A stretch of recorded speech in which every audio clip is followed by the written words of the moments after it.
Uncle Biggest, please, what is the meaning of washing machine and types of washing machine?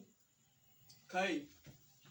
A washing machine is an electronic device that processes data, access data, or pass information.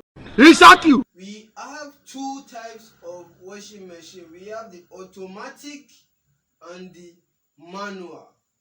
Manual washing machine is used for washing only man's clothes, only our clothes, we men.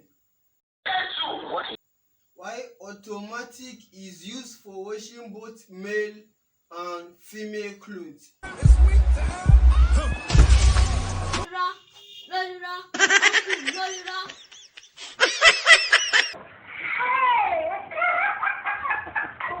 You can be prosecuted for that.